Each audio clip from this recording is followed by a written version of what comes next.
Bien, chicos, vamos a iniciar revisando un poco estas perspectivas de lo que vimos la clase anterior. ¿Con qué iniciamos nuestra clase anterior? Revisando lo que se refiere al tema el pueblo como sujeto de asambleas constituyentes. Recordemos que el poder recae en este pueblo, quien toma las decisiones. La soberanía suprema es la autoridad de un país o de una nación de decidir sus propios destinos. En este sentido, ¿quién va a ser realmente el soberano? El pueblo. El poder soberano del cual proceden todas las leyes está conformado por representantes electos a través del voto popular. Era importante analizar esto de las asambleas constituyentes, tomando en consideración que ya habíamos nosotros puntualizado que era una asamblea porque era constituyente, pero en este caso particular tomábamos en consideración el término soberanía del pueblo y específicamente los conceptos que tal vez nos falta enfatizar es siempre lo que ha dicho Rousseau. El pueblo es el soberano, el que toma las decisiones, no es aquí el que esperemos a ver si el presidente cumple sus funciones, a ver si realmente este es un buen presidente, qué sé yo. No es ese el punto, es que nosotros debemos ejercer esa consideración, tomar esa iniciativa, que es justamente delimitar el poder soberano del pueblo. Los representantes del pueblo tienen la enorme responsabilidad de concretar la Constitución o en la Constitución un modelo de Estado, de sociedad, que responda a lo que el pueblo desea. Podemos nosotros, evidentemente, revisar en el artículo primero que la soberanía radica en el pueblo, que el Ecuador es un Estado constitucional de derechos y justicia. Adicionalmente a esta consideración, podemos puntualizar este elemento o esta perspectiva, el poder descentralizado, que es tal vez un elemento que nos faltó enfatizar. Las constituciones de 1998 y 2000 postulan que el Estado funciona de manera descentralizada. Esto significa que los municipios, consejos provinciales, juntas parroquiales asumen el manejo de ciertas competencias. Por lo tanto, se ve cada vez más palpable al pueblo como aquel sujeto que toma decisiones, cuando se les da mayores oportunidades a los pueblos y a los gobiernos descentralizados de la toma de decisiones. Esto como síntesis de lo que hemos observado la clase anterior. Si necesitan puntualizar algo, me avisan. Pero esto es sobre el tema del pueblo como sujeto de asambleas constituyentes. Vamos con el siguiente tema. ¿A qué se refiere nuestro siguiente tema? La Constitución, las constituciones, vamos a revisar dos constituciones del día de hoy.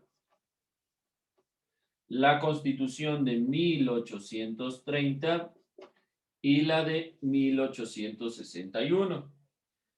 ¿Qué van a buscar ustedes a compararles? Enuncio desde este momento, ese es su trabajo. Van a realizar un cuadro comparativo donde se evidencien los avances, los retrocesos, cualquier consideración en cuanto, sobre todo, a estas dos constituciones. Es decir, vamos a poner aquí constituciones 1830, 1861. Vamos a poner cómo se consideraba un ciudadano en estas constituciones. Vamos a revisar cuáles son los derechos, qué cambios hay de una a la otra. Eso principalmente. Ese va a ser nuestro trabajo, cómo va a representar nuestro trabajo para revisarlo. Yo ya les estoy planteando lo que debemos hacer. Simplemente deben tomar nota, tomar apunte de lo que vamos a ir visualizando. ¿Alguna pregunta, alguna duda? Esto lo subimos a nuestro portafolio y lo tenemos ahí. Bien, continuamos entonces dentro de lo que nos quedamos para que sea, vamos a ir aclarando. Cuando se crea el Estado ecuatoriano propiamente dicho, 1830. ¿Qué decía cuando nosotros definíamos constitución? La constitución es realmente la carta magna, el elemento más importante dentro de una república. Pero para que se cree esta república necesariamente se debe crear una constitución. Las asambleas constituyentes tienen el objetivo de crear repúblicas a través de sus constituciones. Por lo tanto, en 1830, cuando el Ecuador se separa de la Gran Colombia y deja de pertenecer a lo que es considerado esta región sur o este departamento del sur, pasa a ser una república y una necesidad. ¿Qué vamos a hacer de ahora en adelante si ya no existe la Gran Colombia? Entonces se crea esta necesidad y se crea una constitución, la de 1830.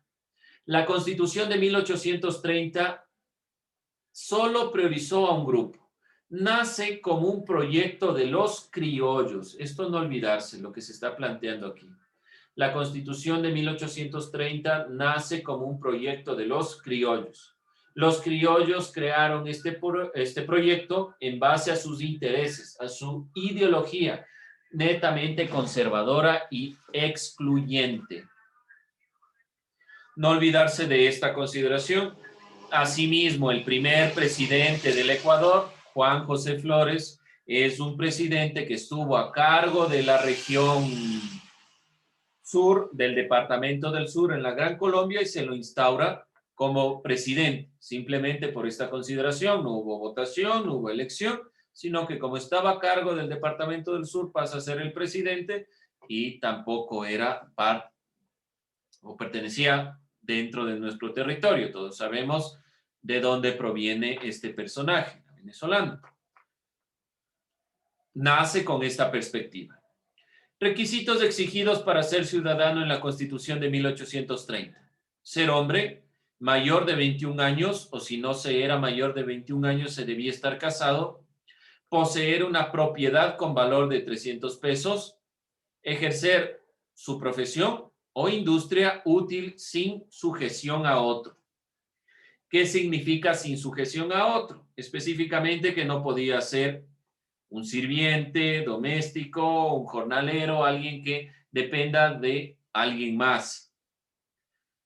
Solo quienes eran ciudadanos podían sufragar. Solo los que cumplían estas condiciones que podemos observar en la imagen realmente podían elegir, podían votar. Y ya vamos a ver por quién votaban, porque realmente no era amplio la consideración del voto, no era un voto por todos los participantes de las funciones del Estado, sino algunas específicas. ¿Alguien alguna inquietud, alguna duda? No se olvide, vaya de esta manera complementando lo que dice en la parte de 1830 en este cuadro comparativo. Si necesitan que pause o regrese, por favor, no se olviden avisarme. Funciones del Estado para la Constitución de 1830. Se divide el poder en tres funciones del Estado: ejecutivo, legislativo y judicial, y estaba integrada el ejecutivo por el presidente, vicepresidente, corregidor, electores parroquiales, gobernadores, encargados principalmente del país. ¿Quiénes eran los corregidores? Por eso lo subrayé. ¿Quiénes eran? Recordemos en la época colonial o lo que estamos viendo en historia. ¿Alguien recuerda quiénes eran estos corregidores? ¿De qué se encargaban? ¿Cuál era su función?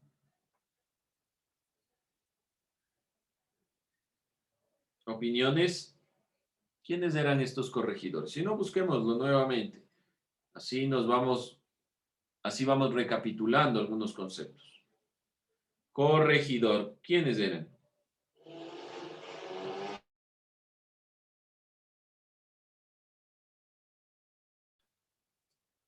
Nadie. ¿Opiniones? ¿Quiénes eran los corregidores?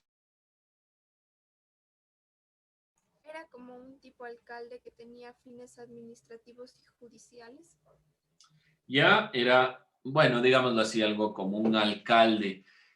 También estaba encargado de estas cuestiones, obviamente, si era como un alcalde, estaba encargado también de los impuestos, sobre todo de cuestiones judiciales. Muy bien. Si se dan cuenta, vemos nuevamente este nombre, corregidor. Directamente tiene estas consideraciones en la época en la cual se ha roto ya la postura de la época colonial. ¿Por qué mantener este modelo? Porque principalmente, como vemos aquí, el Estado ecuatoriano de 1830 realmente recaba la misma perspectiva, la misma idea de la época colonial. Vamos a privilegiar solo a un grupo. Por eso es que les decía yo, vemos en historia a Fernando de Aquilema dentro de esta época, porque se da un proceso muy parecido. Dentro de esta consideración, entonces, sigue dándose elementos del modelo de la época colonial. En el ámbito legislativo, en la función legislativa del Estado, estaba integrada por diputados. Los diputados eran quienes nombraban al presidente y vicepresidente. Por lo tanto, y evidentemente se nombraban entre ellos mismos. Las elecciones eran para estas dignidades, no para presidente y vicepresidente. Perdón, ¿alguna duda? ¿Inquietud? Ok, entonces el voto no era para elegir al presidente y el vicepresidente, sino para elegir las otras dignidades, específicamente diputados. Los diputados eran quienes nombraban al presidente y el vicepresidente, aprobaban el presupuesto del Estado, definían propiamente los impuestos, qué impuestos iban a cobrar. Era obviamente, se elegían entre ellos mismos a favor de sus propios intereses, fomentando el modelo que viene o que deviene de la época colonial. En el ámbito judicial estaba integrada por los jueces de la Alta Corte de Justicia, que ahora es propiamente la Corte Nacional de Justicia, las Cortes de Apelación, los Tribunales de Justicia, y administran e imparten, obviamente, justicia. Hasta la actualidad podemos decir un elemento que mucho se parece a lo judicial. Claro que aquí quienes tenían prioridad o quienes tenían mayores derechos eran quienes eran considerados ciudadanos, y quienes eran ciudadanos eran aquellos que cumplían, perdón, estos requisitos, estos elementos puntuales. Los requisitos exigidos para ser ciudadano realmente les daba la posibilidad de tener derechos.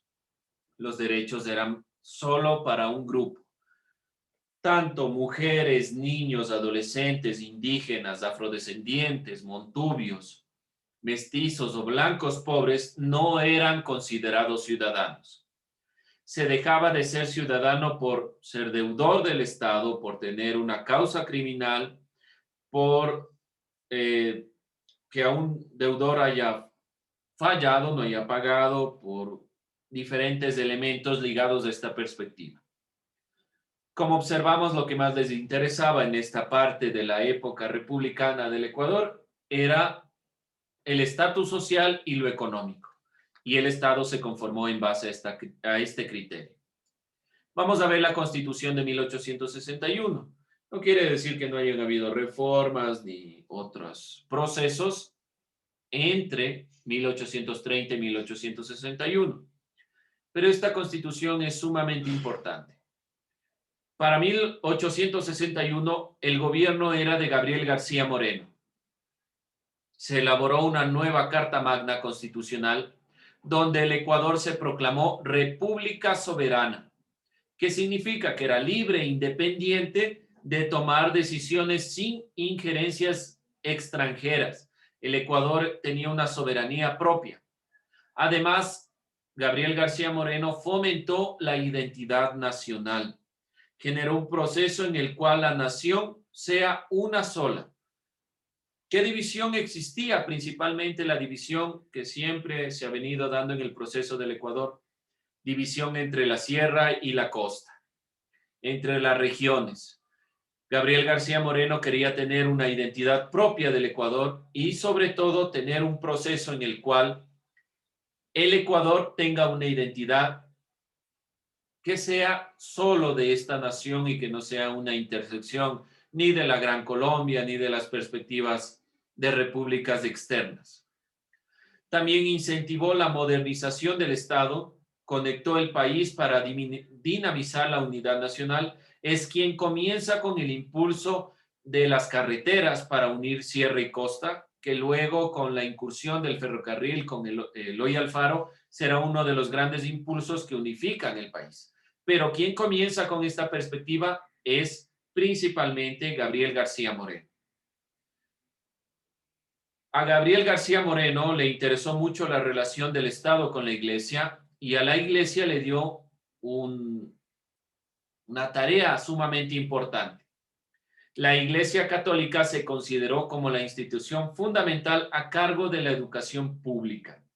Gabriel García Moreno le dio énfasis a la educación y principalmente vio la necesidad de que la Iglesia Católica le sea útil para estos fines. Pero realmente sabemos que Gabriel García Moreno estaba muy relacionado con la Iglesia Católica y los problemas que tuvo antes de su asesinato se ligaron a esta consideración de tener un Estado que daba la mayor parte de los ingresos hacia la Iglesia Católica. Aún así estuvo a cargo de la educación. Avances en derechos en comparación de la Constitución de 1830. Se elimina la posesión de una propiedad raíz de 300 pesos y se consagra como requisito ser mayor de 21 años o estar casado, y le instaura otro elemento: saber leer y escribir. Entonces se quitan todos los requisitos anteriores y simplemente hay que ser mayor de 21 años o estar casado, saber leer y escribir. Eran obviamente los hombres los que podían elegir, los que tenían esta consideración mayormente de la ciudadanía. Se protege a las personas contra la esclavitud, se elimina y se saca todo tipo de esclavitud. Se da la libertad de pensamiento en la prensa, pero algo muy paradójico en la perspectiva de la libertad de prensa. Debe ser una libertad de prensa que respete la religión, la decencia, la moral y las leyes. ¿Qué quiere decir? Que de todos modos podemos opinar, pero no en contra de la religión. Se genera una abolición de la pena de muerte, un elemento también en avance en cuestión de derechos de la Constitución de Gabriel García Moreno. Por lo tanto, le da énfasis a la educación, por eso instaura que un ciudadano debe ser quien sabe leer y escribir, pero también es restrictivo. Si ustedes se dan cuenta, saber leer y escribir, ¿quiénes iban a tener acceso? Muy pocos en la sociedad, aun cuando la educación sea pública, está guiada por los religiosos, y los religiosos solo van a determinar a ciertos grupos que pueden acceder a la educación. Sigue siendo limitado este consenso. Otro avance en cuestión en general de derechos y en avance de la Constitución de 1861. Las elecciones. La democracia fortalece o se fortalece con el mecanismo de elecciones de los gobernantes. Por lo tanto, los gobernantes van a ser presidente, vicepresidente, electos a través de este mecanismo. Ya no va a ser o no van a ser los representantes del Congreso, los congresistas, los que elijan al presidente y al vicepresidente, sino que los representantes del Congreso, presidente y vicepresidente, serán electos a través de voto popular. Obviamente, solo votan los ciudadanos en elecciones libres. Obviamente van a seguir votando un grupo de personas privilegiadas que tiene acceso a la educación, que está más cerca de estos procesos, es decir, principalmente las personas, los individuos que se encuentran cerca de las ciudades. Otro elemento paradójico: para ser electo como autoridad se debía gozar de una renta de 500 pesos anuales. Si usted no tenía 500 pesos anuales, no podía ser electo como autoridad. Esto representaba también que un grupo específico, el mismo que viene desde la época de la Constitución y de la República de 1830, seguirá estando dentro de los procesos de acceso. Tal vez usted ya no tiene que tener 300 pesos en propiedad para ser ciudadano, pero sí va a necesitar una cantidad de dinero para poder ser candidato. Entonces, no todos podían ser candidatos, por más que sea ciudadano, no todos podían acceder a esta consideración y obviamente votaban solo los ciudadanos libres. Otro elemento a tomar en consideración: la religión católica se declaró como oficial y se obligó al Estado a protegerlo. Esto dentro del artículo 12 y 80 de la Constitución de 1861. Un elemento altamente cuestionado, que sea la única religión la católica y que se obligue al Estado a proteger a la religión católica. Significa que muchos de los procesos, por ejemplo, que hasta la actualidad nos aquejan, pero ya no son de la religión católica, que es cuestiones de la corrupción, mal manejo del Estado, se generaron en este proceso, porque el Estado debía dar dinero a la Iglesia Católica con la justificación de que la Iglesia Católica estaba a cargo del proceso de la educación. Se mantuvieron los tres poderes del Estado: ejecutivo, legislativo y judicial, pero con la incursión de las elecciones como el proceso por el cual se llegaba al gobierno como tal. Se asignó a la Iglesia un espacio en la conducción del Estado a través de su integración en el Consejo de Gobierno. Por lo tanto, no era solo que la Iglesia estaba formando parte de la educación, sino que principalmente estaba dentro del Estado. Y esto como forma de retroceso dentro de la relación Estado-Iglesia. Si recordamos, en la Revolución Francesa, el énfasis fue destruir la relación Iglesia-Estado para que la Iglesia no tenga injerencia en las decisiones, en la toma de decisiones. Gabriel García Moreno en el Ecuador volvió a unir Iglesia y Estado y le dio más énfasis. El Estado debe proteger a la Iglesia Católica. Bien, con eso nosotros estamos cerrando esta perspectiva, sin olvidarnos que en su estructura orgánica el Estado conserva la división clásica de los poderes hasta la actualidad. Claro que tenemos 5 poderes del Estado, pero aún así seguimos teniendo el poder ejecutivo, legislativo y judicial, que deben actuar con libertad y autonomía. Ese era el criterio de la Constitución de 1861 y lo mantenemos hasta la actualidad. Todos los poderes del Estado deben actuar con autonomía, deben responder a los intereses del pueblo, de las necesidades del pueblo, no a los intereses particulares de un grupo. Aun cuando no fue del todo palpable en 1861, porque sí había privilegios, como vemos, sobre todo para la religión católica, para los religiosos, por lo menos se instauraron cambios, avances en derechos y la posibilidad de elecciones libres, donde los representantes se eligen a través del voto de los ciudadanos. ¿Alguna duda, alguna pregunta, inquietud? ¿Algo que no quede claro?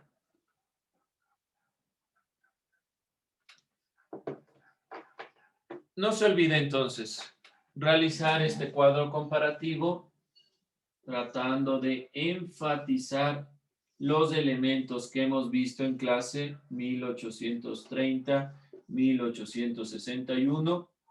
Podemos plantear también el elemento de quién participó aquí: Juan José Flores, Gabriel García Moreno, para tener algún elemento extra que nos permita tener una cosmovisión puntual de la realidad del Ecuador.